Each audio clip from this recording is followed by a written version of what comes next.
June 22, 1941, Eastern Front near Brest-Litovsk. The rising sun painted the endless fields of the Soviet border a dull red. Engines roared, tracks rattled. Dust rose behind hundreds of German Panzers, advancing toward the unknown. Operation Barbarossa had begun. Inside a Panzer III, Lieutenant Karl Hoffmann leaned out of his hatch, grinning at the sight ahead. A column of captured Soviet tanks, clunky, box-shaped machines, lay abandoned in ditches. Some burned, others simply stopped, their engines seized. Pathetic, his gunner muttered, kicking at a rusted turret.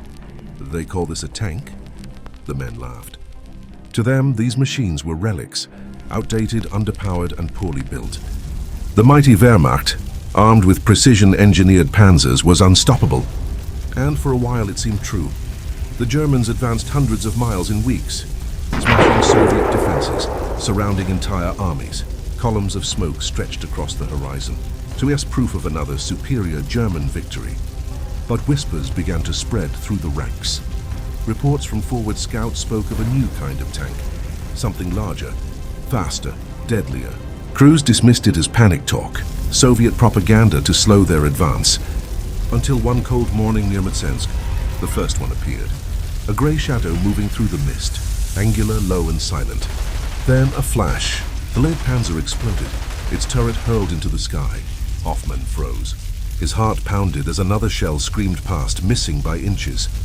What the hell was that? Someone shouted. It was the moment the laughter died. October 1941, near Mtsensk, west of Oral. The ground trembled before the German crews even saw it.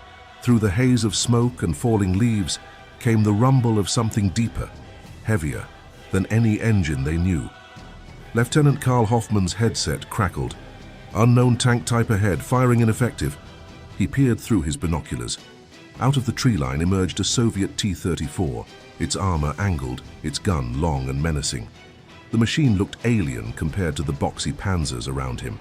Its tracks churned effortlessly through the thick mud that bogged down the German line. "Fire!" Hoffmann barked. The Panzer III's 50mm shell struck the T-34's side and bounced. A second round, the same result. Sparks, nothing else. Inside the German tank, disbelief spread faster than fear. "How is that possible?" his gunner whispered. Then the T-34 turned. Its turret swung with a smooth, deadly motion. The crack of its 76mm cannon tore the silence apart. The Panzer beside Hoffmann erupted in flames. One shot, one kill. All across the field, German armor tried to flank, circle, and trap it, standard blitzkrieg tactics.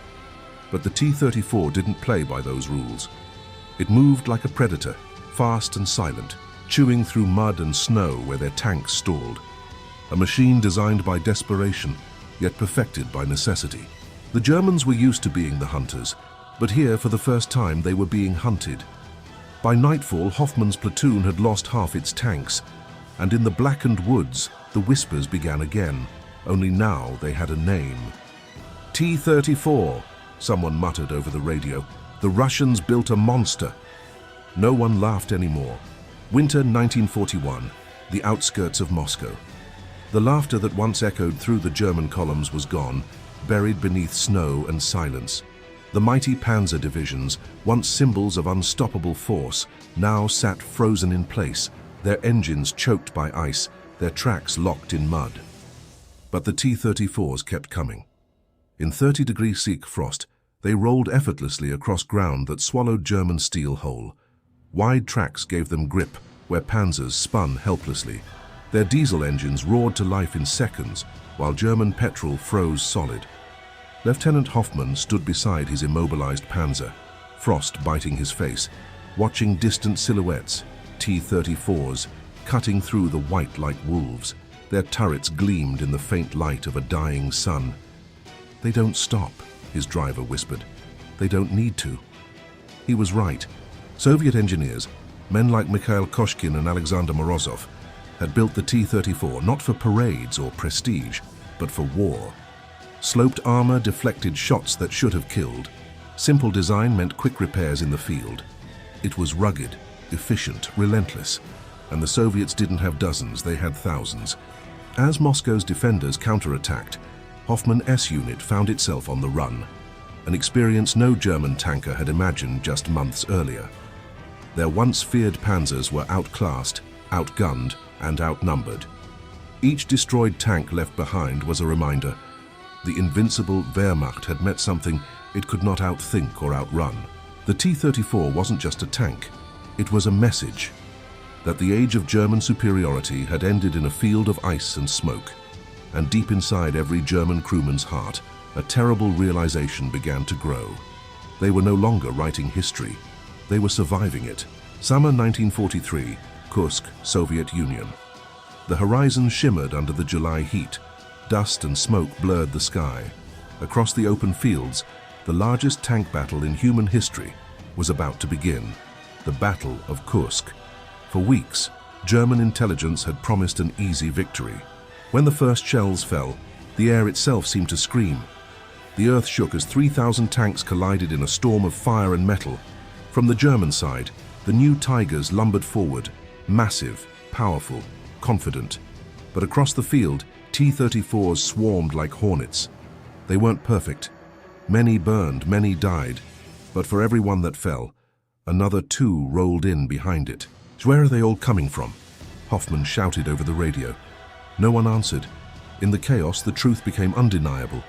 German engineering was precise, but slow. Soviet production was brutal, but endless.